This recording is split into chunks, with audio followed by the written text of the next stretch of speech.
Title IX was a very important law. A lot of people think of Title IX as related to athletics, making sure that, women's sports teams are adequately funded. The broader notion is that there is equity and access. Title IX protects all people, right?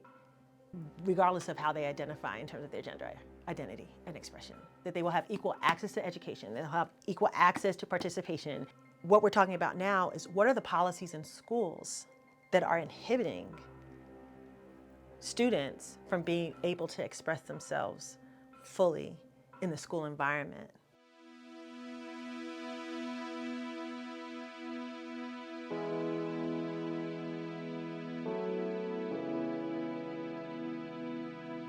Until Monday, which was the reorganization of our board meeting, there had been this neutrality policy. And a part of that neutrality policy was to not express any sort of opinion related to anything that would be considered socio-political.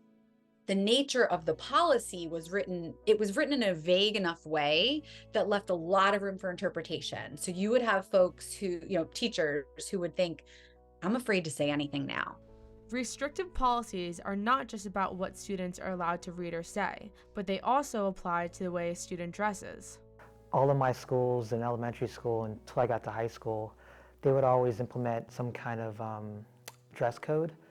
And growing up, I was a feminine boy, but I wasn't allowed to be that. So your mind's almost being pushed towards a certain thing, even though I wasn't feeling that way. I didn't feel comfortable in that, but I had no choice but to wear that because that's what the school said was, code. GLSEN is an American education nonprofit organization that is working to end discrimination, harassment, and bullying based on sexual orientation, gender identity, and gender expression. They aim to prompt LGBT cultural inclusion and awareness in K-12 schools. Brian Dittmeyer explains the harms of sex stereotyping. Sex stereotyping can include perceptions of how someone should dress and act to be quote unquote in accordance with your expected sex or gender.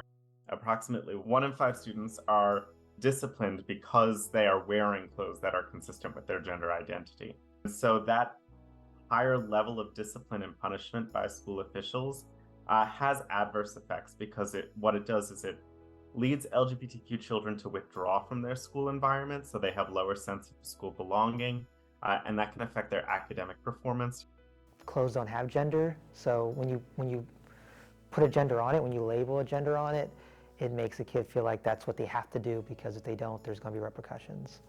At an early age, you kind of just almost frown from wanting to have that self-expression of being who you are and dressing how you want to dress and expressing how you feel, and how you identify, which is just not spoken about in schools. You need to build equity, inclusion, and a culture of belonging in the core fabric of the school, which means we need to talk about it. And unfortunately, at least in our district, the ball just kind of kept rolling along in that direction of limiting the ability for students to be authentically who they are and for staff to recognize that.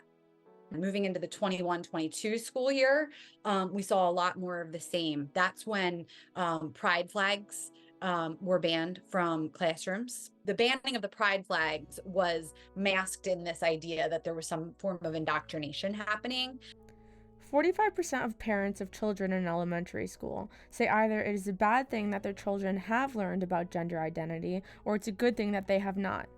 Just my upbringing alone made me feel like I couldn't do it, but then when you throw on top of that, all my peers feel a certain way because they're dressing a certain way, it makes me feel like I can't do that, because if I do that, I'll be ostracized. And what kid doesn't want to fit in with their friends? Growing up, I was always wanted to play with dolls, and I thought there was something wrong with me because I didn't like all the things I was told to like as a young black male, cis male, and it was really frustrating because that's not how, those things didn't bring me joy, but I did them anyways because my friends did them, because society told me to do them. We're living in a time where we might be able to look around us and see someone who whose gender expression maybe doesn't match their sex assigned at birth.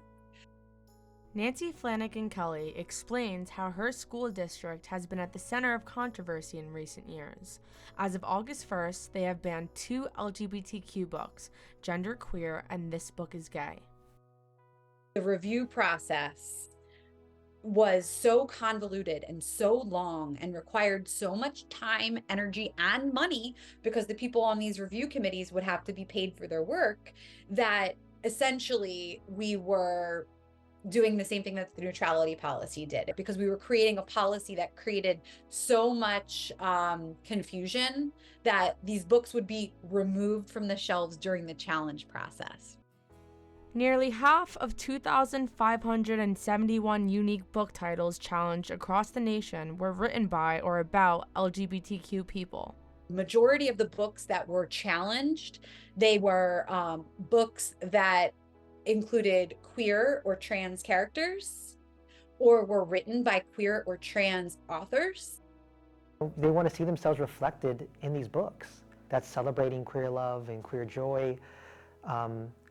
These shouldn't be banned. These should be championed and celebrated, letting these kids like myself when I was that age see themselves represented in a book, in between the pages, on the screen. When something's banned, it's usually bad. You know, when someone gets canceled, it's because they're doing something they should not be doing.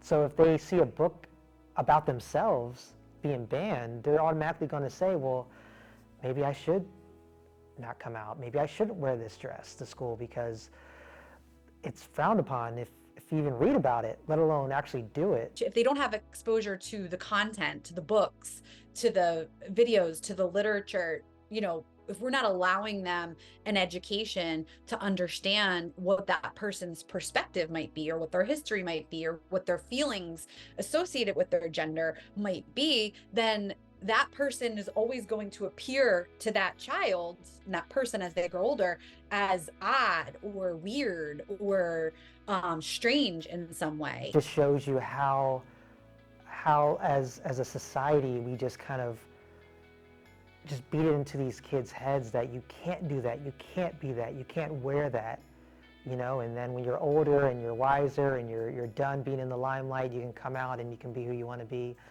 It's a shame that we're not championing that earlier on, so they can live their life with more fulfillment sooner rather than later in their life.